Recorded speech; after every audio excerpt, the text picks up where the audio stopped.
Olá, boa noite. Seja bem-vindo ao Jornal da Record. Grande São Paulo tem menor número de internados por Covid desde o início da pandemia. Rio de Janeiro exige comprovante da segunda dose da vacina para maiores de 30 anos. Corinthians garante vitória no Brasileirão nos acréscimos em jogo que marca a volta dos estádios lotados em São Paulo. Agora, no JR.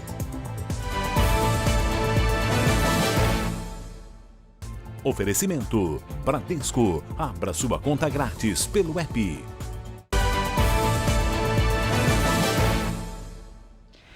Pela primeira vez na pandemia, a região metropolitana de São Paulo tem menos de 1.000 pessoas internadas com Covid em UTIs. A Patrícia Ferraz tem mais informações. Boa noite, Patrícia. Boa noite, Camila. Essa também é a realidade da Baixada Santista e do interior. Ao todo, 1.556 pessoas com Covid-19 estão internadas em UTIs no estado. 934 na região metropolitana de São Paulo. No auge da segunda onda da pandemia, eram mais de 13.000 pessoas. Já a taxa de ocupação de leitos de UTI no estado é de 26,5% e na Grande São Paulo de 35%. Essa queda no número de casos reflete o avanço da vacinação no estado. Camila. Obrigada, Pati. E no Rio de Janeiro, as 2 doses do passaporte da vacina passaram a ser cobradas dos maiores de 30 anos. Os detalhes ao vivo com o Leonardo Aque. Léo, boa noite. E aí, conta pra gente como está sendo essa organização aí. Oi, Camila, boa noite para você, boa noite a todos. Olha, a partir de agora, quem tem entre 30 a 39 anos é obrigado a comprovar que tomou a segunda dose para ter acesso a academias, cinemas e outros espaços públicos.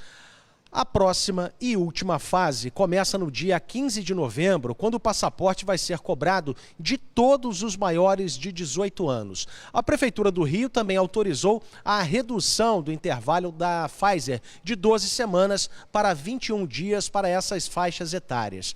Agora, nesta terça-feira, os postos aqui do Rio não vão funcionar por causa do feriado, mas na quarta-feira serão reabertos para a vacinação. Camila. Obrigada, viu? Boa noite a você.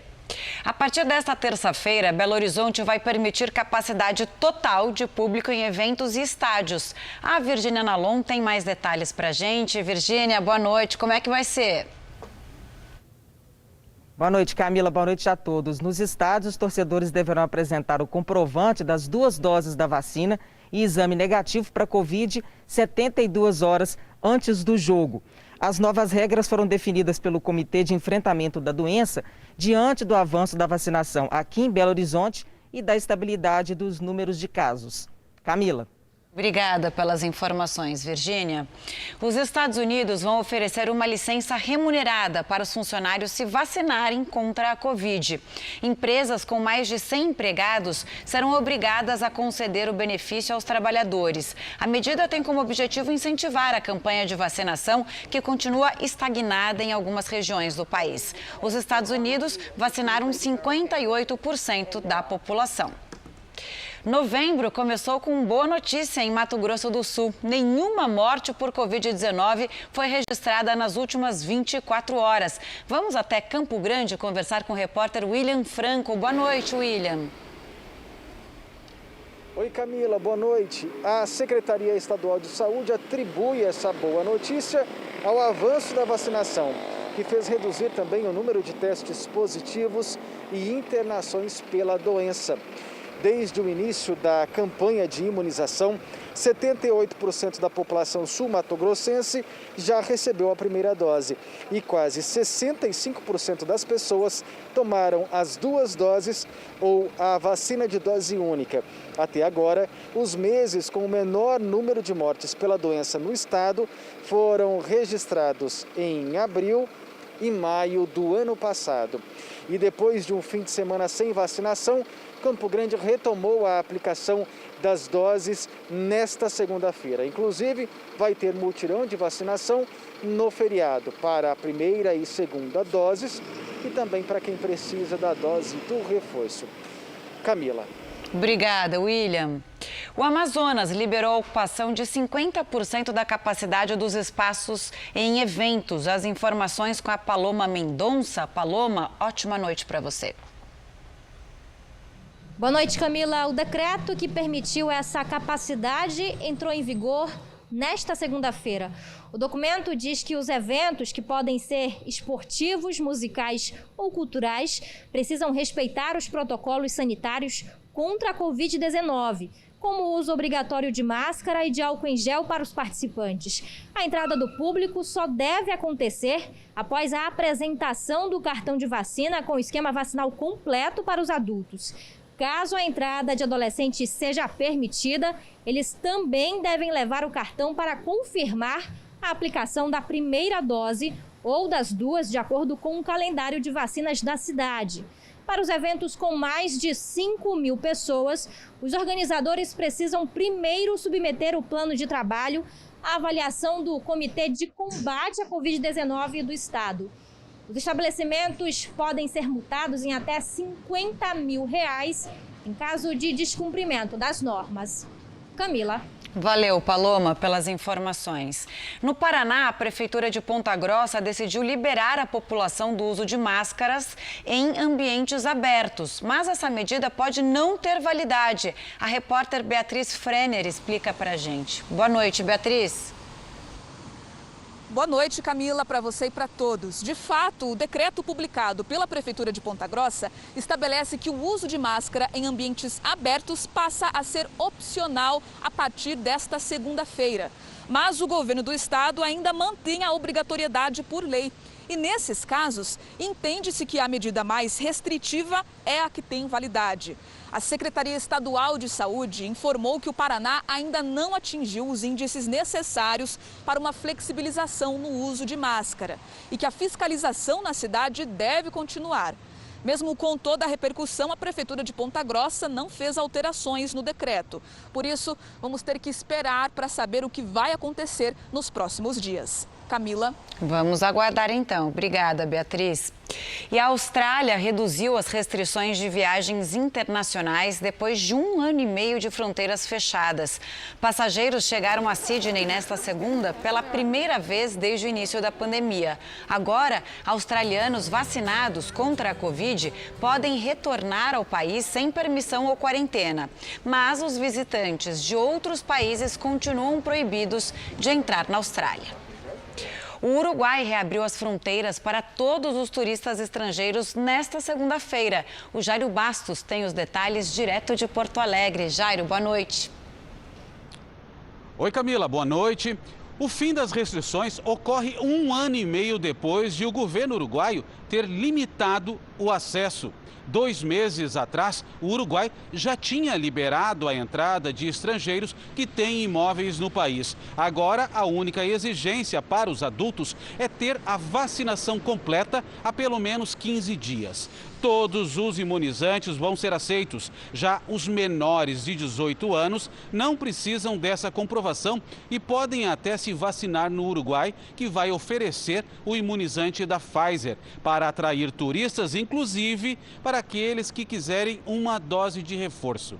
A Argentina, que abriu as fronteiras no mês passado, também reduziu as exigências para a entrada de estrangeiros nesta segunda. Na sexta passada, a Argentina foi incluída na lista de países seguros da União Europeia, que já tinha o Uruguai. O Brasil continua de fora dessa lista, Camila. Infelizmente, né, Jairo? Obrigada, viu? Mais de 300 mil potiguares estão com vacinação contra a Covid-19 em atraso. A Lisiane Virgílio tem as informações direto de Natal. Boa noite, Lisiane. Boa noite, Camila. O maior número de atrasados é para a segunda dose. São 203 mil pessoas em todo o estado, 1/4 delas aqui em Natal. A dose de reforço também está atrasada para mais de 100 mil idosos acima dos 60 anos. E o que chama a atenção é o atraso dos profissionais da saúde. Quase 21 mil não tomaram essa terceira dose. O Rio Grande do Norte tem hoje 44% dos leitos críticos para a Covid ocupados. E um dado preocupante, Camila. Entre os pacientes em situação moderada e grave, 80% deles não completaram o esquema vacinal, ou pior, não tomaram nenhuma dose de imunizante. Em todo o Rio Grande do Norte, 79% das pessoas que têm direito à vacina já receberam pelo menos uma dose e 56% completaram o esquema vacinal. Camila. Fica aí então o alerta para esse chamado, né? Obrigada pelas informações. Depois de 12 dias de paralisação, acabou nesta segunda a greve dos rodoviários de São Luís. A Sâmia Stephanie tem os detalhes do fim da greve. Boa noite, Sâmia. Boa noite, Camila. A greve terminou sem o aumento do valor da passagem e os ônibus voltaram a circular pelas ruas da capital ainda nesta segunda-feira. A categoria pedia 13% de reajuste salarial e conseguiu 5%, além de um vale-refeição de R$ 620. Não haverá descontos pelos 12 dias de paralisação nos salários dos trabalhadores rodoviários. As empresas que estão com meses de salários atrasados terão que acertar os pagamentos até quarta-feira. E a manutenção do plano de saúde também foi garantida. Em meio à greve, a Prefeitura de São Luís trocou o secretário de Trânsito e Transportes. Saiu Cláudio Ribeiro e entrou Diego Baluz, antigo chefe da assessoria jurídica da Secretaria Municipal de Transportes. Camila. A bancada do Podemos no Senado pediu a saída de Davi Alcolumbre da presidência da Comissão de Constituição e Justiça. O anúncio chega depois de denúncias de rachadinha no gabinete do senador. O Matheus Scavazini tem os detalhes direto de Brasília, né, Matheus? Boa noite para você. Boa noite, Camila. O partido alega que a saída permitiria a Davi Alcolumbre se defender de maneira plena, além de evitar que os trabalhos da comissão sejam prejudicados. Há mais de 3 meses, Alcolumbre resiste em marcar a sabatina de André Mendonça, indicado ao STF. O Podemos cita a necessidade da definição de um calendário para os trabalhos da comissão presidida por Alcolumbre. O senador é acusado de ficar com parte do salário de 6 funcionárias fantasmas no gabinete dele. As denúncias já estão em análise no STF e também devem ser investigadas pelo Conselho de Ética do Senado, que ainda aguarda a eleição dos novos membros. Camila. Tá certo, Matheus. Bom descanso, viu? E o Congresso americano vai começar a votar nesta terça-feira o plano de gastos proposto pelo presidente Joe Biden. O projeto precisa dos votos de todos os senadores democratas para que seja aprovado. Mas o senador Joe Manchin já adiantou que não vai apoiar a medida. Na semana passada, Biden reduziu à metade o valor do plano de gastos sociais e ambientais. E o governo israelense autorizou a construção de mais de 1.000 casas para famílias palestinas na região da Cisjordânia. Quem traz os detalhes é a correspondente Bianca Zanini. Israel raramente concede licenças de construção a palestinos na Cisjordânia. As autoridades do país dizem que a decisão é um passo positivo. Na semana passada, Israel também avançou com planos para construir mais de 3.000 casas e apartamentos em assentamentos judeus na região disputada. Mais de 2,5 milhões de palestinos e quase 500.000 colonos judeus vivem no território. O atual governo israelense disse estar adotando uma abordagem moderada em toda a área, com o objetivo de minimizar tensões com os Estados Unidos. Washington já declarou ser contra os assentamentos. De Tel Aviv, Bianca Zanini. Agora a gente volta ao Brasil e fala de futebol. 2 jogos completaram a 29ª rodada do Campeonato Brasileiro. O Cuiabá venceu o Bragantino por 1-0 e o Corinthians ganhou da Chapecoense no primeiro jogo em São Paulo com capacidade total liberada no estádio para o público.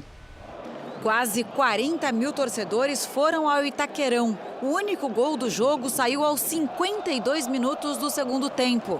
Depois do escanteio, Jô desviou de cabeça e Roger Guedes fez o 5º gol dele pelo Corinthians, que continua em 6º lugar. A Chape é a lanterna da tabela. Pela Série B, o Cruzeiro venceu o Vila Nova de Goiás na abertura da rodada e conseguiu o 16º empate em 33 jogos. O jogo ficou quase 40 minutos parado por causa do temporal em Belo Horizonte. Vamos ver. O time goiano saiu na frente no estádio Independência. Cleiton, de pênalti, fez 1-0 para o Vila Nova. O Cruzeiro chegou ao empate do mesmo jeito. Giovani deixou tudo igual. Final, Cruzeiro 1, Vila Nova também 1. O Cruzeiro está a 5 pontos da zona de rebaixamento. Termina agora esta edição do Jornal da Record. Outras informações no Fala Brasil às 8h30 da manhã. Agora você fica com o programa Entre Linhas. Ótima noite.